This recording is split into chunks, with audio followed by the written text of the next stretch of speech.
Ito ang aking magiging partner sa araw-araw sa aking biyahe. Magiging partner ko sa daanan sa aking pagbibiyahe. Ito na, araw-araw ko na ito magiging partner. Bali, ayan, tractor head na may chassis na ang haba ng chassis sa 65 feet. 65 feet po. Mahaba po siya. Mas mahaba sa pangkaraniwang ng mga container na kinakargahan ng mga container. Ayan, bali 65 foot po ang haba. Ito siya. Ang aking unit is isang Hino. Isang Hino. Ayan. Yan ang aking unit. Medyo gwapo pa siya. Oh. Sariwang sariwa pa siya. Yan ang aking makakasama, magiging partner araw-araw. Ayan. Bali, ito ang ipinagkatiwala sa akin ng aking bus na isang Hino. Ayan.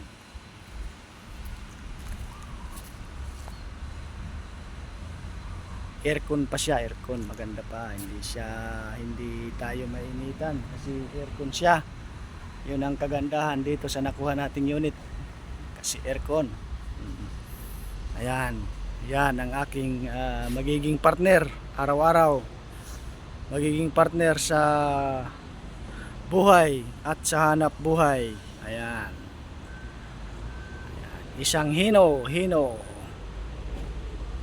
Yun lang muna. Bye-bye. Nandito pala tayo ngayon sa San Miguel, Yamamura. Bali, ito ay paggawaan ng mga buti.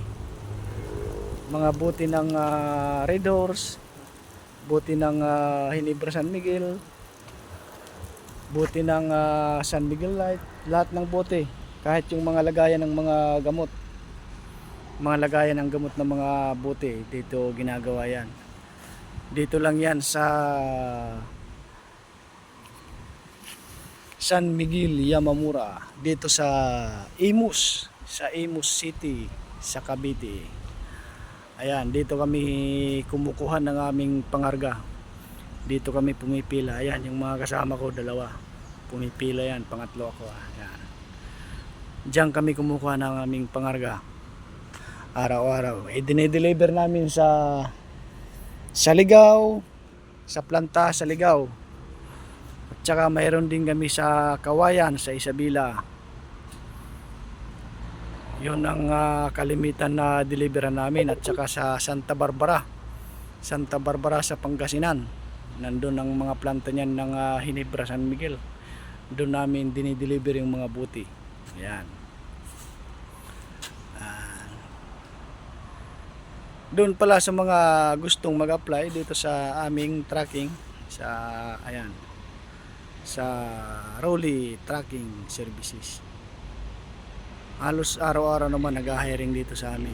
Punta lang kayo dito sa Naik. Dito sa Naik, sa Sabang, sa Barangay Sabang. Ipagtanong niyo lang yung Rolly Transport. Kilala na yan. Dito sa Naik, sa Barangay Sabang. Ayan, yung mga gustong mag-apply dito sa aming tracking company.